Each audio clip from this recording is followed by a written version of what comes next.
Welcome to the Experience Annex podcast, episode number 21. Life is full of experiences and it's good you learn from the experience of others. The title of this episode is Wake Up and Build Your Network. In this episode, I share my thoughts on networking and why you should take massive action to build formidable networks if you want to succeed at scale. I'm Paul Uduk, the creator of Book Writing Clinic and Book Writers Club, where I show friends like you how to convert ideas into books and other forms of intellectual properties. I'm also the creator of IBMC, Internet Business Mastery Course, where I show aspiring entrepreneurs how to succeed at scale online.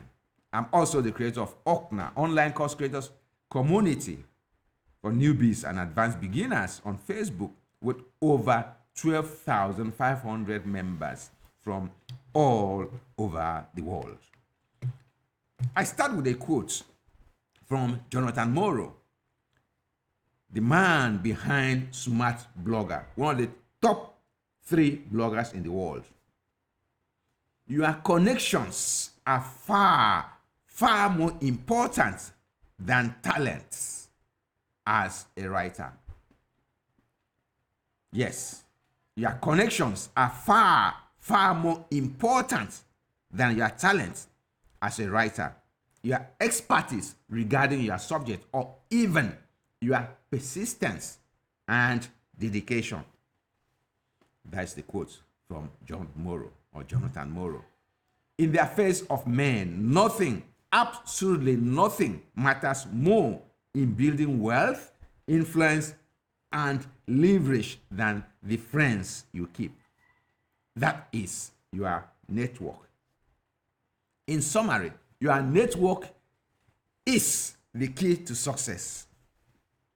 As Brian Tracy once quipped, you can't fly with the eagles if you keep scratching with the turkeys.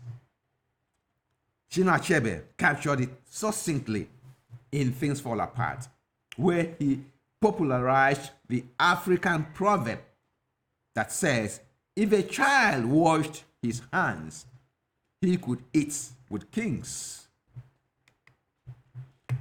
Another African proverb says, if you want to go fast, go alone. If you want to go far, go together. An English cliche says, birds of the same feather flock together. Another says, tell me your friend and I tell you who you are. Though the last cliche is commonly associated with character issues, it can equally be applied to the subject of this podcast, networking. Dennis P. Kimbrough, the co-author of Think and Grow Rich, A Black Choice, once asked Don King, the boxing promoter and showman, what are your goals? And Don fired back to become the first Black American billionaire. When Kimbrough queried, how are you going to do that? He retorted, I just told you, by hanging around billionaires, learning all they know. T. Harv Eker, the author of Think Rich to Get Rich, Secrets of the Millionaire Mind, describes a simple test he says he administers to attendees of his Million Mind Intensive Seminar to establish who amongst them would become a millionaire. He says he asked them to write down the names of the top 7 friends they spend most of their time with, excluding spouses and their kids. And says the average income of every attendee always reflects the average income of their top 7 friends. Are you surprised? I conducted a similar exercise in my Dig You Are Well Before You Are Thirsty seminar, title I borrowed from Harvey Mackay, who wrote a book, Dig You Are Well Before You Are Thirsty. And the attendees were dumbfounded by the results and all vowed to rethink the friends and network they keep. Are you still doubting? Whenever you attend a social function, whether it's a society wedding, a big red carpet reception, or a presidential ball, just watch closely who hangs around whom. You'll soon discover that after the initial greetings and exchange of pleasantries, the people will imperceptibly drift into the groups they belong. The poor will band together to mourn the bad economy. The middle class will be backslapping their group members and boasting about the next big toy they are planning to acquire, while the rich will be talking in hushed tones in their own cycle where the next big investment is likely to come from. Generally, you won't see the super rich in these social events. They meet on secretive islands to plot the next mega deals. Networking right is so crucial for success in life and in business that you ignore or neglect this discipline at your own peril. If you observe, the poorest people have the shallowest networks or no network at all to talk about. When the poor is in a bind, he has no friends to turn to. The opposite is true of the rich and super rich. They all have well-oiled networks that enable them have advanced information about new government policies before they even become public knowledge. They are always the first to hear about new high yield private placements and use their networks to literally save their life. When a close mentor of mine suffered a life-threatening brain clot that made him pass out suddenly, it was the network he built over the years that saved the day.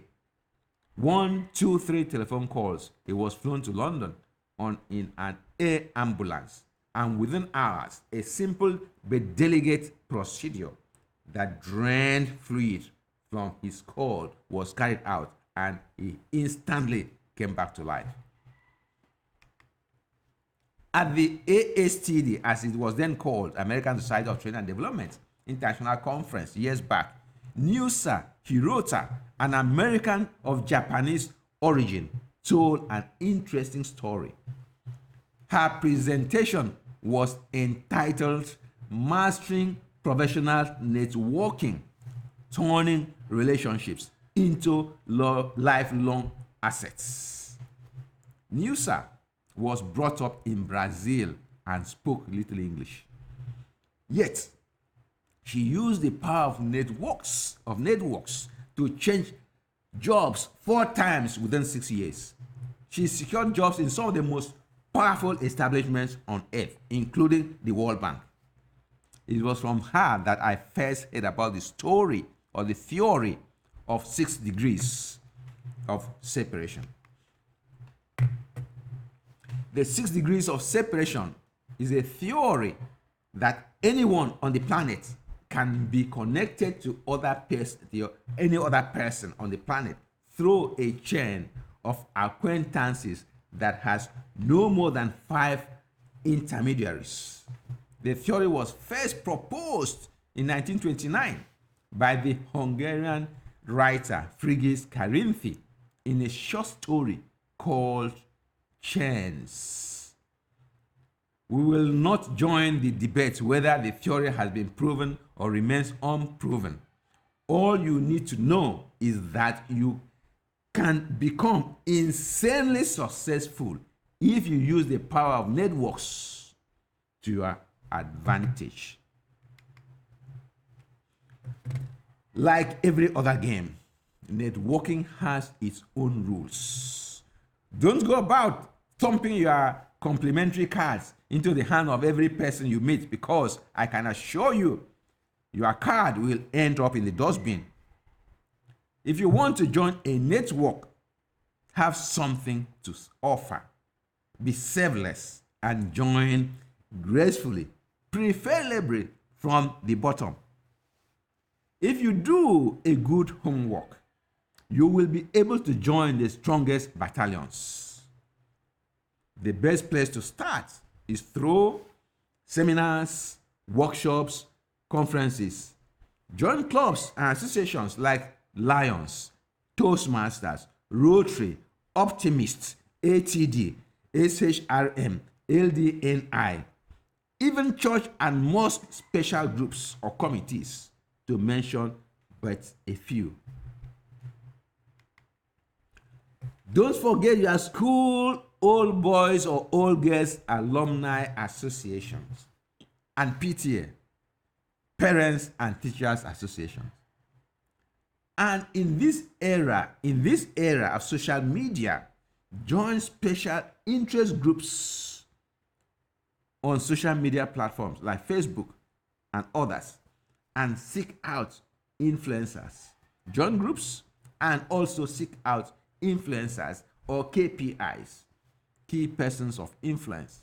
Remember, the devil you know is better than the angel you do not know. Seek out people with similar passions or interests as you do. Share your thoughts, ideas, and portfolio of what you are currently working on.